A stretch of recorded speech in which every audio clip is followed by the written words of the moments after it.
Assembly vice സെഗ്മെന്റ്സുകൾ തിരിച്ചുള്ള ലോക്സഭാ മണ്ഡല അവലോകനത്തിൽ ഞങ്ങൾ ഇന്ന് മാവേലിക്കരയാണ് ഉൾപ്പെടുത്തിയിരിക്കുന്നത്. മാവേലിക്കര സംവരണ മണ്ഡലമാകുന്നതിന് മുമ്പുള്ള ഒരു ചരിത്രവും സംവരണ മണ്ഡലമായതിനു ശേഷമുള്ളത് നമ്മൾ തിരിച്ചറിയുക. അതിനു മുമ്പ് അടൂരായിരുന്നു സംവരണ മണ്ഡലം. പിന്നീടാണ് മാവേലിക്കര അത് ഡീലിമിറ്റേഷൻ വന്ന് അതിർത്തി പുനർനിർണയം വന്നപ്പോൾ അങ്ങനെ മാറ്റങ്ങൾ വന്നത്. അപ്പോൾ മാവേലിക്കരയിൽ കൊടിക്കുത്തിൽ സുരേഷ് 3 തവണ ജയിച്ചു. ഇത് സംവരണ മണ്ഡലമായതിനു ശേഷം 2019, 2014, 2009. അതിനുമുമ്പ് CS സുജാത അവിടെ CPM-ന്റെ MP ആയിട്ട് തിരഞ്ഞെടുക്കപ്പെട്ടിട്ടുണ്ട്.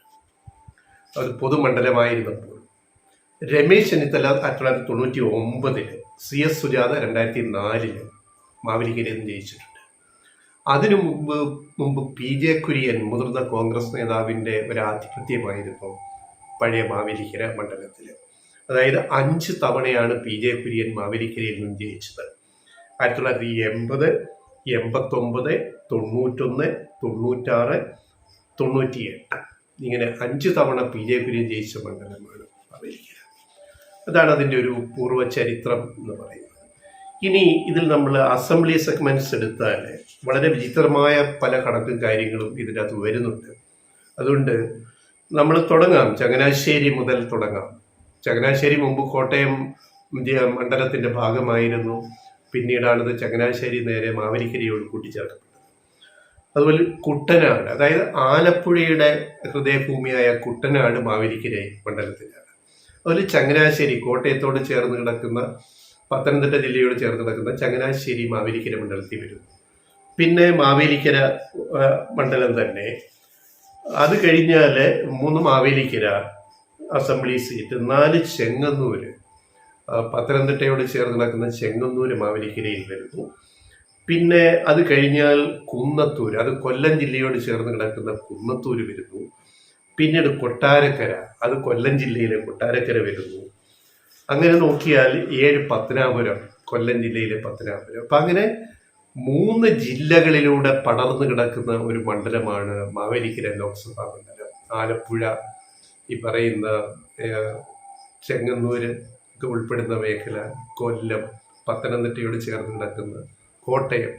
അപ്പം അങ്ങനെ ഉള്ളൊരു അതിർത്തിയാണ് പഴയ അടൂർ മണ്ഡലമായ ഇപ്പോഴത്തെ മാവേലിക്കര മണ്ഡലത്തിലുള്ളത്. ഇനി ഇവിടെ നമുക്ക് സെഗ്മെന്റ് വൈസ് ഉള്ള അത് പറഞ്ഞു കഴിഞ്ഞാൽ, ചങ്ങനാശ്ശേരിയിൽ 40 വർഷം CF തോമസ് ആയിരുന്നു തുടർച്ചയായിട്ട് MLA. കേരള കോൺഗ്രസ് മാണി ഗ്രൂപ്പിൻ്റെ ചെയർമാനായിരുന്ന CF തോമസ് 80 മരിക്കുന്നവരെ, അതായത് 1980 മുതൽ അദ്ദേഹം മരിക്കുന്ന 2020 വരെ CF തോമസ് ആയിരുന്നു സ്ഥിരം MLA ചങ്ങനാശ്ശേരിയിൽ. പക്ഷെ അദ്ദേഹം എപ്പോഴും ജയിച്ചുകൊണ്ടിരുന്ന ഒരു ചെറിയ മാർജിനാണ്, ഒരു വലിയ മാർജിനൊന്നും അദ്ദേഹം ജയിച്ചിട്ടില്ല. പിന്നെ അദ്ദേഹം ഇത്രയും തവണ ജയിച്ച് വന്നത്, പിന്നെ മാർജിൻ നോക്കിക്കഴിഞ്ഞാൽ 2011 2554 വോട്ട്. അപ്പം അതിനു മുമ്പുള്ള ഇത് നോക്കിക്കഴിഞ്ഞാലും ചെറിയ ചെറിയ വോട്ടുകൾക്കാണ്, 6000 വോട്ട് അല്ലെങ്കിൽ 1000, 2000 വോട്ടുകൾക്കൊക്കെയാണ് CF തോമസ് ചങ്ങനാശ്ശേരിയിൽ നിന്ന് ജയിച്ചിട്ടുള്ളത്. പക്ഷേ UDF അനുകൂലമായ ഒരു പശ്ചാത്തലം എപ്പോഴും ചങ്ങനാശ്ശേരി. ഇപ്പം കഴിഞ്ഞ തിരഞ്ഞെടുപ്പ് 2021 നമ്മൾ നോക്കിയാൽ, ഇപ്പം 2020 CF തോമസ് മരിച്ചെങ്കിലും കോവിഡ് കാരണം അവിടെ ബൈ ഇലക്ഷൻ വന്നില്ല. കോവിഡ് കാലത്ത് ഇലക്ഷൻ കമ്മീഷൻ അത് നീട്ടിവെച്ചിട്ട് 2021 പൊതു തിരഞ്ഞെടുപ്പിലാണ് മത്സരം വീണ്ടും വരുന്നത്. അന്ന് കേരള കോൺഗ്രസ് മാണി ഗ്രൂപ്പിൻ്റെ ജോബ് മൈക്കിളാണ് തിരഞ്ഞെടുക്കപ്പെട്ടത്. കേരള കോൺഗ്രസ് എതിർ ഗ്രൂപ്പ് UDFിലെ ജോസഫ് വിഭാഗത്തിൻ്റെ സ്ഥാനാർത്ഥി വിജയ ലാലിയെ 6059 വോട്ടിൻ്റെ ഭൂരിപക്ഷത്തിനാണ് ജോബ് മൈക്കിൾ പരാജയപ്പെടുത്തിയത്. രാമൻ നായർ, BJP, നേരത്തെ കോൺഗ്രസ്സുകാരനായിരുന്ന ദേവസ്വം ബോർഡ് പ്രസിഡന്റൊക്കെ ആയിരുന്ന രാമൻ നായർ BJP സ്ഥാനാർത്ഥിയായിട്ട് മാറിയിട്ട് 11.73%, അതായത് 14,497 വോട്ട്, 15,000 തൊട്ട് താഴെ വോട്ട് മാത്രമാണ് രാമൻ നായർ നേടിയത്. ഇത് 2016 CF തോമസ് വെറും 1849 വോട്ടിനാണ് ജയിക്കുന്നത്. അന്ന് BJPയുടെ ഏറ്റുമാനൂർ രാധാകൃഷ്ണൻ 17% വോട്ട് പിടിച്ചു. കേരള കോൺഗ്രസ് ജോസഫിലെ KC ജോസഫിനെ ആണ് അന്ന് പരാജയപ്പെടുത്തിയത് CF തോമസ്. പിന്നെ 2011 CF തോമസിന് ഭൂരിപക്ഷം 2554 അതായത് നേരിയ ഭൂരിപക്ഷത്തിനൊക്കെയാണ് ജയിക്കുന്നത്. 2000, 3000, 4000. അന്ന് എതിർ സ്ഥാനാർത്ഥി CPMലെ ഡോക്ടർ ബി ഇക്ബാൽ ആയിരുന്നു സ്ഥാനാർത്ഥി. ഇതാണ് ചങ്ങനാശ്ശേരിയുടെ ഒരു ചരിത്രം എന്നത്. ഇപ്പോൾ സിറ്റിംഗ് MLA LDFിൻ്റെയാണ്. അതായത് കേരള കോൺഗ്രസ് മാണി ഗ്രൂപ്പ് LDFിലേക്ക് വന്നതോടുകൂടി ചങ്ങനാശ്ശേരി മണ്ഡലം LDFിൻ്റെ കയ്യിലാണ്. അപ്പോൾ ഈ ലോക്സഭാ ഇലക്ഷനിലും ആ ഒരു പാറ്റേൺ, അവിടെ കേരള കോൺഗ്രസിന് സ്വാധീന മേഖലകളുണ്ട്. ആ വോട്ടുകൾ തീർച്ചയായും LDF സ്ഥാനാർത്ഥിക്ക് കിട്ടുന്ന അവസ്ഥയുണ്ട് ഈ ചങ്ങനാശ്ശേരിയിൽ. അപ്പോൾ LDFിന് അവിടെ ഒരു മേൽക്കൈ അസംബ്ലി സെഗ്മെന്റ് വൈസിൽ കിട്ടാം ഈ ലോക്സഭാ തെരഞ്ഞെടുപ്പിലും എന്ന് നമുക്ക് ഊഹിക്കാം. വലിയ അട്ടിമറിയൊന്നും അവിടെ നടക്കാൻ സാധ്യതയില്ല. ഇനി കുട്ടനാടിൻ്റെ വിശേഷം, തോമസ് കെ തോമസ് ആണ് സിറ്റിംഗ് MLA. മുൻ മന്ത്രി അന്തരിച്ച തോമസ് ചാണ്ടിയുടെ സഹോദരനാണ് തോമസ് കെ തോമസ്, NCP. അപ്പോൾ NCP 2016 തോമസ് ചാണ്ടി ജയിച്ചത് 4891 വോട്ടിലാണ്. തോമസ് ചാണ്ടി തോൽപ്പിച്ചതെന്ന് കേരള കോൺഗ്രസ് മാണി വിഭാഗത്തിലെ ജേക്കബ് എബ്രഹാമിനെയാണ്. പിന്നെ സുഭാഷ് വാസു BDJSന്റെ സ്ഥാനാർത്ഥിയായിട്ട് വെള്ളാപ്പള്ളി നടേശന്റെ അന്നത്തെ വലങ്കൈ ആയിരുന്ന സുഭാഷ് വാസു വന്നിട്ട് 25.40 വോട്ട് നേടി. അതായത് സുഭാഷ് വാസു 33,000-ൽ പരം വോട്ടുകൾ നേടി ആ 2016 തെരഞ്ഞെടുപ്പിൽ. അതും ഒരു നിർണായക ഘടകമായിരുന്നു. 2011 തോമസ് ചാണ്ടി ആദ്യം ജയിക്കുന്നു. അന്ന് KC ജോസഫിനെയാണ് അദ്ദേഹം പരാജയപ്പെടുത്തിയത്. അദ്ദേഹത്തിന് പിന്നെ K സോമൻ BJP വളരെ ചെറിയ വോട്ട് 3.72. ഇനി അതിനു മുമ്പുള്ള ഇലക്ഷനിൽ ആദ്യം ജയിക്കുന്നത് മുന്നണിക്ക് മുമ്പായിട്ട് 2006 തോമസ് ചാണ്ടി ഈ മണ്ഡലം പിടിച്ചെടുക്കുകയാണ് ആദ്യമായിട്ട് വന്നിട്ട്. അദ്ദേഹം ഗൾഫിലെ വ്യവസായിയായിരുന്നു. വന്നിട്ട് അവിടുത്തെ സ്ഥിരം MLA ആയ KC ജോസഫിനെ അങ്ങനെ പരാജയപ്പെടുത്തിയിട്ടാണ് 2006 DICയുടെ പിന്തുണയോടെ അദ്ദേഹം കുട്ടനാട്ടിൽ വിജയം കൈവരിക്കുന്നത്. അപ്പം ഇങ്ങനെ നോക്കിയാൽ കുട്ടനാടിന് UDFിനെയും LDFിനെയും മാറി മാറി പിന്തുണച്ച, അപ്പം തോമസ് ചാണ്ടി LDFിൻ്റെ മന്ത്രിയായിട്ട് വന്നത് നമുക്കറിയാം. പിന്നെ തമ്പി മേട്ടുകര BDJS 11% വോട്ട് നേടിയിരുന്നു കഴിഞ്ഞ തവണ. അതായത് 14,946 വോട്ട്. അപ്പോൾ ഇത്രയുമാണ് കുട്ടനാടിൻ്റെ ഒരു സ്വഭാവം എന്ന് പറയുന്നത്. പിന്നെ മൂന്നാമത്തെ മണ്ഡലമാണ് മാവേലിക്കര. മാവേലിക്കരയിൽ സിറ്റിംഗ് MLA MS അരുൺകുമാർ, CPIMന്റെ MS അരുൺകുമാറാണ്. അവിടെ അരുൺകുമാർ കഴിഞ്ഞ തെരഞ്ഞെടുപ്പിൽ 2021 24,717 വോട്ടിനാണ് ജയിച്ചത്. തോൽപ്പിച്ചത് LDF വിട്ട് UDFിലേക്ക് പോയ KK ഷാജുവിനെയാണ്, കോൺഗ്രസിൽ ചേർന്ന KK ഷാജുവിനെയാണ് പരാജയപ്പെടുത്തിയത്. അവിടെ സഞ്ജു BJP സ്ഥാനാർത്ഥി 20.54 വോട്ട് മേടിച്ചു, 30,000-ൽ പരം വോട്ട്.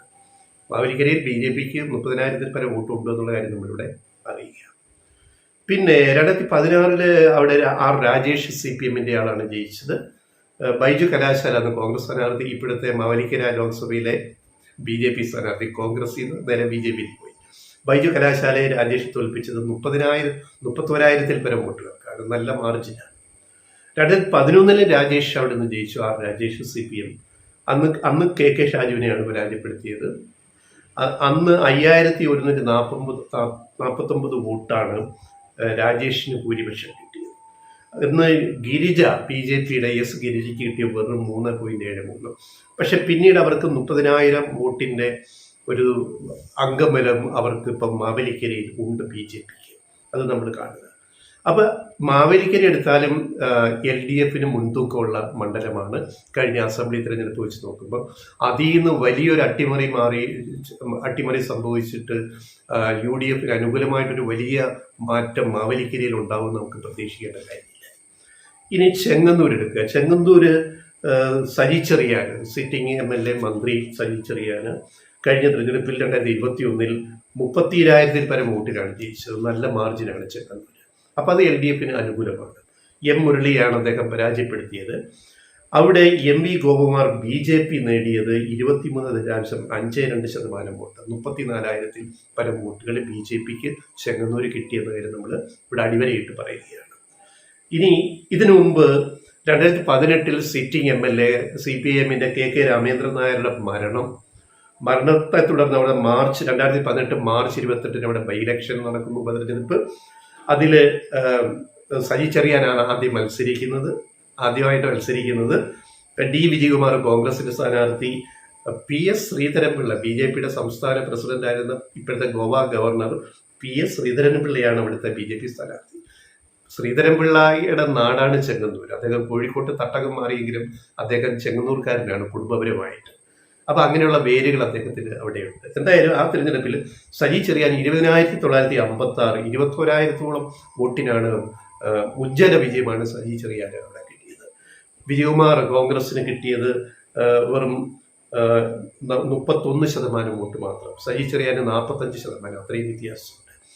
പിന്നെ ശ്രീധരൻപിള്ളയ്ക്ക് കിട്ടിയത് 23.68% വോട്ടാണ്. അത് ന്യായമായ വോട്ടാണ്. അതായത് 35,000-ൽ പരം വോട്ടുകൾ BJP ശ്രീധരൻപിള്ള അവിടെ ഈ ബൈ ഇലക്ഷനിൽ പിടിച്ചു. ഇപ്പൊ 2016 KK രാമേന്ദ്രൻ നായർ തോൽപ്പിക്കുന്നത് PC വിശ്വനാഥ് MLA ആണ്, സിറ്റിംഗ് MLA. അതായത് 8,013 വോട്ടിനാണ് PC വിശ്വനാഥ് അവിടെ പരാജയം രുചിച്ചത്. KK രാമേന്ദ്രൻ നായർ ജയിക്കുന്നു. ശ്രീധരൻപിള്ള അന്നും BJP സ്ഥാനാർത്ഥിയാണ്. ഇതൊക്കെ നമ്മൾ ചരിത്രം ഓർത്തെടുക്കുന്നത് നല്ലതാണ്. BJPയുടെ അവിടുത്തെ ഒരു രീതി എന്താണെന്നുള്ളത്. ശ്രീധരൻപിള്ളയ്ക്ക് അന്ന് 29.33% വോട്ട് കിട്ടി ആദ്യ മത്സരത്തിൽ. അതായത് 40,000-ൽ പരം വോട്ട് നേടി. ആ ശ്രീധരൻപിള്ള പിന്നീട് 35,000 വോട്ടിലേക്ക് ചുരുങ്ങി. BJPയുടെ വോട്ട് കുറഞ്ഞു. ശ്രീധരൻപിള്ള തന്നെ മത്സരിച്ചിട്ട് രണ്ടാം തെരഞ്ഞെടുപ്പിൽ ശ്രീധരൻപിള്ളയുടെ വോട്ട് കുറയുകയാണ് ചെയ്തത്. ഇത്തരം പൊളിറ്റിക്കൽ റീഡിങ് നമ്മൾ കണ്ടില്ലെങ്കിൽ നമുക്ക് യാഥാർത്ഥ്യം തീർത്തും അറിയാൻ സാധിക്കാതെ. പിന്നെ ശോഭന ജോർജ് എന്ന അവിടെ കോൺഗ്രസ് വിട്ടിട്ട് സ്വതന്ത്രമായിട്ട് മത്സരിച്ചു. പക്ഷെ കുറച്ച് വോട്ട് 2.73%, അതായത് 4,000-ഓളം വോട്ടാണ് ശോഭന ജോർജിനെ കിട്ടിയത്. അത്തരം രസകരമായ ചില ചരിത്രം ചെങ്ങന്നൂരിൽ ഉണ്ട്. ഇനി 5 കുന്നത്തൂറാണ്. 2011 അവിടെ വിശ്വനാഥ് ജയിച്ച് സിറ്റിംഗ് MLA ആയല്ലോ. അന്ന് CS സുജാത ആയിരുന്നു CPMന്റെ എതിരാളി. അന്ന് 12,500 വോട്ടിനാണ് അന്ന് വിശ്വനാഥ് ജയിച്ചത്. ആ മണ്ഡലമാണ്, അതായത് കോൺഗ്രസ് ജയിച്ച വിശ്വനാഥ് ജയിച്ച മണ്ഡലം LDF തിരിച്ച് കയ്യിലെടുത്തു എന്നുള്ളതാണ് ചെങ്ങന്നൂരിന്റെ പ്രത്യേകത. ഇത്തവണ ലോക്സഭാ തെരഞ്ഞെടുപ്പിൽ അതിനൊരു വലിയ മാറ്റം വരുമെന്ന് ഞങ്ങൾ പ്രതീക്ഷിക്കുന്നില്ല. ഇനി കുന്നത്തൂർ, 5ാമത്തെ മണ്ഡലം കുന്നത്തൂരിന്റെ കാര്യം എന്ന് പറഞ്ഞു കഴിഞ്ഞാൽ കൊല്ലം ജില്ലയോട് ചേർന്ന് വരുന്ന കുന്നത്തൂരിലെ സിറ്റിംഗ് MLA 3 തവണ ജയിച്ചു വന്ന കോവൂർ കുഞ്ഞുമോൻ. 2021 കോവൂർ കുഞ്ഞുമോന് കിട്ടിയത് 2,790 വോട്ടിന്റെ ഭൂരിപക്ഷമാണ്. RSP പിളർന്നു. കോവൂർ കുഞ്ഞുമോൻ RSP ലെനിനിസ്റ്റ് ആയിട്ട് LDP തുടർന്നു. മറ്റേ RSP UDFിലേക്ക് പോയി, പ്രേമേന്ദ്രന്റെ ഒക്കെ RSP. അപ്പൊ അന്ന് കോവൂരിന് കിട്ടിയത് ഇത്രയും ഭൂരിപക്ഷം.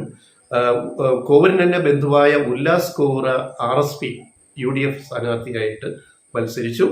രാജീവ് പ്രസാദ് BJP 13.52% വോട്ടാണ് BJPക്ക് കിട്ടിയത്, 21,760.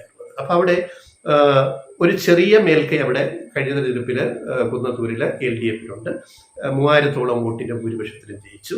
2016 പക്ഷേ കുഞ്ഞുമോന് 20,000-ൽ പരം വോട്ടിന് ഭൂരിപക്ഷം ഉണ്ടായിരുന്നു. അതിനാണ് ഇത് 3,000-ലേക്ക് കുറഞ്ഞത്. ഉല്ലാസ് കോവർ ആയിരുന്നു അന്നും എതിരാളി. അന്ന് BJPയുടെ തഴവ സഹദേവന് കിട്ടിയത് 13.61% വോട്ട്, 21,742. അപ്പൊ BJPക്ക് അവിടെ അത്രയും വോട്ടുണ്ട്. ഇനി 2011 കോവൂർ കുഞ്ഞുമോൻ ജയിക്കുന്നു. അന്ന് 12,008 വോട്ടിന്റെ ഭൂരിപക്ഷത്തിനാണ് കോവൂർ കുഞ്ഞുമോൻ അവിടെ ജയിച്ചു. അപ്പൊ 3 തവണ അവിടെ നിന്ന് ജയിച്ച MLA ആണ് കോവൂർ കുഞ്ഞുമോൻ. അതുകൊണ്ട് തന്നെ LDFിന് അനുകൂലമായ, UDFിനേക്കാൾ LDFിന് അനുകൂലമായ ഒരു പശ്ചാത്തലമാണ് നമുക്ക് കുന്നത്തൂർ അസംബ്ലി സെഗ്മെന്റിലും കാണാൻ കഴിയുക. അടുത്തത് പിന്നെ കൊട്ടാരക്കരയും പത്തനാപുരവുമാണ്. അതും വളരെ സവിശേഷമായ കാര്യങ്ങളാണ് ഈ 2 കൊട്ടാരക്കരയ്ക്കും പത്തനാപുരത്തിനും പറയാനുള്ളത്. അതിലേക്ക് വരാം.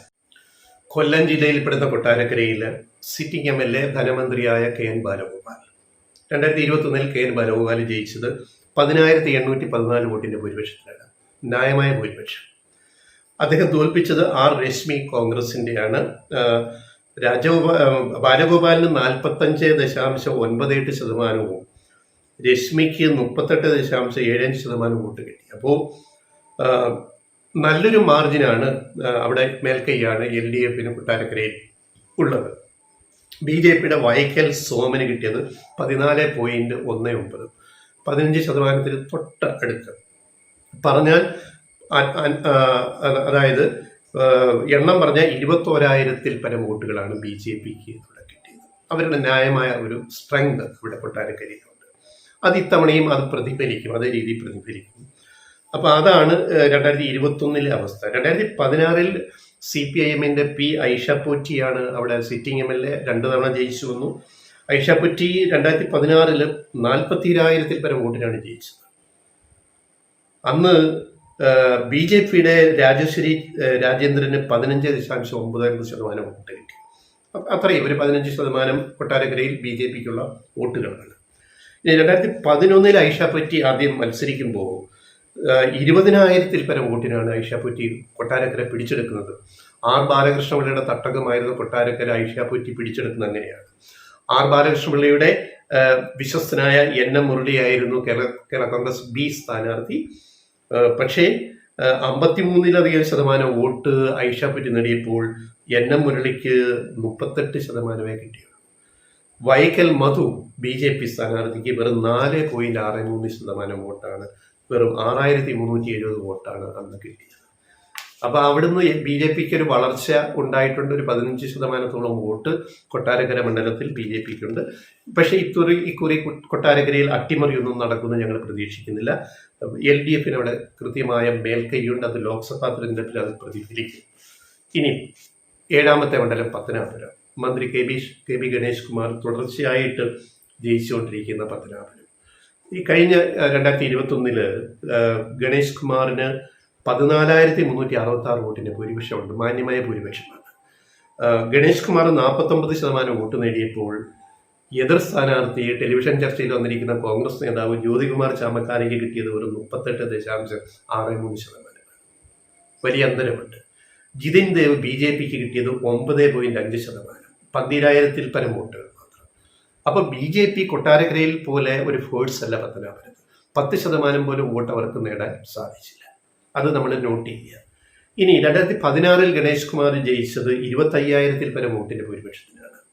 അന്ന് സിനിമാ താരങ്ങളുടെ മത്സരമാണ്. അതിന്റെ രസകരമായ ഒരു കാര്യം ഓർക്കണം. ഗണേഷ് കുമാർ സിനിമാ നടൻ, LDF സ്ഥാനാർത്ഥി 2016. ജഗദീഷ് കുമാർ എന്ന് പറയുന്ന ജഗദീഷ് നടൻ കോൺഗ്രസ് സ്ഥാനാർത്ഥി, രഘു ദാമോദരൻ എന്ന് പറയുന്ന ഭീമൻ രഘു BJP സ്ഥാനാർത്ഥി. ഇപ്പൊ ഭീമൻ രഘു BJP വിട്ടിട്ട് ഇപ്പൊ ഇടതുപക്ഷത്തേക്ക് പോയി. അന്ന് ഗണേഷ് കുമാർ 25,000-ൽ പരം വോട്ടിനാണ് ജയിക്കുന്നത്, ജഗദീഷിനെ തോൽപ്പിക്കുന്നത്. 52% വോട്ട് ഗണേഷ് കുമാർ നേടിയപ്പോൾ ജഗദീഷിന് 35% കിട്ടിയുള്ളൂ. അതായത് 17%-ഓളം വോട്ടിന്റെ ഡിഫറൻസ് ഉണ്ട്. ഭീമൻ രഘുവിന് കിട്ടിയത് വെറും 8.24, 10% പോലും നേടാനായില്ല. 11,700 വോട്ടാണ് ഭീമൻ രഘുവിന് കിട്ടിയത്. അതാണ് BJP കിട്ടിയ ഏറ്റവും വലിയ വോട്ട് പത്തനാപുരത്ത്. അപ്പോൾ പത്തനാപുരത്ത് BJP ഒരു വലിയ ഫോഴ്സ് അല്ല, അല്ലെ NDA വലിയൊരു ഫോഴ്സ് അല്ല. ഇനി 2011 ഗണേഷ് കുമാർ, ഇത് 3ാം തവണയാണ് അദ്ദേഹം MLA തുടർച്ചയായിട്ട്. അന്ന് 2011 പിന്നെ UDFിലെ കേരള കോൺഗ്രസ് B ആയിട്ടാണ് ഗണേഷ് കുമാർ മത്സരിച്ചത്. പിന്നീട് 2 തവണ LDFന്റെ സ്ഥാനാർത്ഥിയായിട്ട്. അന്ന് ഗണേഷ് കുമാർ 20,000 വോട്ടിന് ജയിച്ചു. നല്ല ഭൂരിപക്ഷമാണ്. തോൽപ്പിച്ചത് CPIMലെ K രാജഗോപാലിനെയാണ്. അന്ന് സുഭാഷ് പട്ടാഴി BJP വെറും 2.2% വോട്ടാണ് നേടിയത്. അപ്പോൾ BJPക്ക് അവിടെ കാര്യമായ ഒരു സ്വാധീനവും ചെലുത്താൻ കഴിയില്ല. ഇതാണ് പത്തനാപുരം ഉൾപ്പെടുന്ന മാവേലിക്കരയുടെ ചരിത്രം. ഇനി നമ്മളിതിൻ്റെ ഒരു അവസാന ഭാഗത്തേക്ക് വന്നു കഴിഞ്ഞാൽ ഇപ്പോഴത്തെ അവസ്ഥ എന്താണ്? ഇപ്പോൾ 2024 LDF സ്ഥാനാർത്ഥി CPIയുടെ CA അരുൺകുമാർ എന്ന ചെറുപ്പക്കാരനാണ്. വളരെ ചുരുങ്ങിയ കാലം കൊണ്ട് വളരെ ഇമേജ് ഉണ്ടാക്കാൻ കഴിഞ്ഞ ഒരു യുവ നേതാവാണ് CA അരുൺകുമാർ. CPI അരുൺകുമാറിനോടാണ് ഇപ്പോൾ ഒരു വെറ്ററൻ പൊളിറ്റീഷ്യൻ എന്ന് പറയാവുന്ന മാവേലിക്കരയിൽ നിന്ന് 3 തവണ ജയിച്ച കൊടിക്കുന്നിൽ സുരേഷ് മത്സരിക്കുന്നത്. ബൈജു കലാശാല BJP എത്ര വോട്ട് നേടുമെന്ന് നമുക്ക് ഏറെക്കുറെ ഊഹിക്കാം. അത് ഞങ്ങൾ പറഞ്ഞു കഴിഞ്ഞു, ഒരു കൂടിയാൽ 20%, കൂടുതലൊന്നും BJPക്ക് മുന്നോട്ട് പോകാൻ കഴിയില്ല. അപ്പോൾ മത്സരം കൊടിക്കുന്നിലും അരുൺകുമാറും തമ്മിലാണ്. ഇവിടെ അരുൺകുമാറിന് അനുകൂലമായ ഘടകങ്ങൾ കൂടുതലും കൊടിക്കുന്നിലിന് എതിരായ ഘടകങ്ങൾ കൂടുതലുമാണ്. എന്ന് പറഞ്ഞാൽ കൊടിക്കുന്നിൽ കഴിഞ്ഞ തെരഞ്ഞെടുപ്പിൽ നേടിയ ഭൂരിപക്ഷം ഇത്തവണ നേടുമോ എന്നുള്ളത് ഒരു പ്രധാന ചോദ്യമാണ്. കാരണം 2019 കൊടിക്കുന്നിലിന് 61,138 വോട്ടിന്റെ ഭൂരിപക്ഷം കിട്ടി. എതിർ സ്ഥാനാർത്ഥി ഇപ്പോഴത്തെ ഡെപ്യൂട്ടി സ്പീക്കറായ ചിറ്റയം ഗോപകുമാറാണ്. ചിറ്റയം 45% വോട്ട് കൊടിക്കുന്നിൽ നേടിയപ്പോൾ ചിറ്റയത്തിന് കിട്ടിയത് 39%. അപ്പം വലിയൊരു മാർജിൻ, 61,000-ൽ പരം വോട്ടിന്റെ മാർജിനാണ്, ഭൂരിപക്ഷമാണ് നിലവിൽ കൊടിക്കുന്നിലുള്ളത്. BJPയുടെ തഴവാ സഹദേവന് കിട്ടിയത് 13.75. ഞങ്ങൾ ഈ പറഞ്ഞ ആ റേഞ്ചിലാണ്, അതായത് 15-ന് താഴെ. ഇനി ഇത്തവണ എത്ര കൂട്ടി പറഞ്ഞാലും 20% വരെ കൂട്ടിയാലും BJPക്ക് അവിടെ നിന്ന് കാര്യം ചെയ്യാൻ സാധിക്കില്ല. അപ്പൊ ഇതാണ് ഭൂരിപക്ഷം. ഈ ഭൂരിപക്ഷം കുറയ്ക്കുന്ന ഘടകങ്ങളുണ്ട്. അതായത് ഇപ്പം ഞങ്ങൾ ഈ പറഞ്ഞ ഒരു ഡേറ്റ വെച്ച് നോക്കുമ്പോൾ കൊടിക്കുന്നിലിന്റെ ഭൂരിപക്ഷം കുറഞ്ഞാൽ അത് കൊടിക്കുന്നിലിന്റെ പരാജയത്തിലേക്കും അരുൺകുമാറിന്റെ വിജയത്തിലേക്കും പോകുമോ എന്നതാണ് ഇവിടുത്തെ ഏറ്റവും പ്രധാന വിഷയം. ഞങ്ങൾ നേരത്തെ പറഞ്ഞതുപോലെ മാവേലിക്കരയും ഒരു തുല്യ ശക്തികളുടെ ബലാബല പരീക്ഷണത്തിന്റെ ഒരു അങ്കത്തട്ടാണ്. അവിടെ അരുൺകുമാറിനും സാധ്യത കൽപ്പിക്കാൻ കഴിയും. കൊടിക്കുന്നിൽ സുരേഷിന് ഈ സ്വാധീനം നിലനിർത്താൻ കഴിയുമോ എന്ന സംശയവും അവിടെ ഉണ്ട്. കാരണം ഇത്തവണ പാർലമെന്റിലേക്ക് മത്സരിക്കുന്നില്ല, തനിക്ക് കേരള രാഷ്ട്രീയത്തിൽ കേന്ദ്രീകരിക്കണം എന്ന് കൊടിക്കുന്നിൽ സുരേഷ് പലരോടും പറയുകയും അത്തരം റിപ്പോർട്ടുകൾ പുറത്തു വരികയും ചെയ്തു. അപ്പോൾ ഇപ്പം ആറ്റിങ്ങലിൽ അടൂർ പ്രകാശിന് പറ്റിയതുപോലെ താല്പര്യമില്ല മത്സരിക്കാൻ, പിടിച്ചു നിർത്തി മത്സരിപ്പിച്ചു എന്ന് പറയുന്നത് പോലെ, അദ്ദേഹം പിന്നീട് വോട്ട് കിട്ടിയില്ല എന്ന് പരാതിയും പറയുന്നത് പോലെ കൊടിക്കുന്നിലും ഈ ഫാക്ടർ നിലവിലുണ്ട്. മത്സരിക്കാൻ താല്പര്യമില്ല, പിന്നെ സിറ്റിംഗ് MP മത്സരിക്കണം എന്നുള്ള തീരുമാനം വന്നപ്പോൾ അദ്ദേഹം മത്സരിക്കുന്നു. അപ്പൊ അദ്ദേഹത്തിന് സംസ്ഥാന രാഷ്ട്രീയത്തിലേക്ക്, നിയമസഭാ രാഷ്ട്രീയത്തിലേക്ക് വരാനാണ് താല്പര്യമെന്ന് വോട്ടർമാർ കാണുന്നുണ്ട്. അപ്പോൾ അങ്ങനെ വരുമ്പോൾ വളരെ പ്രോമിസിംഗ് ആയിട്ടുള്ള ഒരു ചെറുപ്പക്കാരനെ, അരുൺകുമാറിനെ, CA അരുൺകുമാർ എന്ന പ്രതീക്ഷ അർപ്പിക്കാവുന്ന ഒരു ചെറുപ്പക്കാരനെ എന്തുകൊണ്ട് ജയിപ്പിച്ചു വിട്ടുകൂടാ? അപ്പൊ അങ്ങനെയാണെങ്കിൽ ചില വ്യക്തിപരമായ വോട്ടുകൾ കൂടി അരുൺകുമാറിന് ലഭിക്കാൻ സാധ്യതയുണ്ട്. അതേസമയം LDFന്റെ കോട്ട ഭദ്രമാണ്. അപ്പൊ ഈ കൊടിക്കുന്നിലിന്റെ കഴിഞ്ഞ തവണത്തെ ഈ 61,000 ഭൂരിപക്ഷത്തെ മറികടക്കാൻ ഉള്ള സാധ്യതകൾ എവിടെ നിലനിൽക്കുന്നു? അരുൺകുമാറിനും LDFനും അവരുടെ പക്കലുണ്ട് എന്നുള്ളതാണ് യാഥാർത്ഥ്യം. അപ്പൊ ഈ കയ്യാരപ്പുറത്തെ തേങ്ങ അങ്ങോട്ടോ ഇങ്ങോട്ടോ മാറാം എന്നതാണ് മാവേലിക്കരയുടെ വരാൻ പോകുന്ന റിസൾട്ട് എന്നാണ് ഞങ്ങളുടെ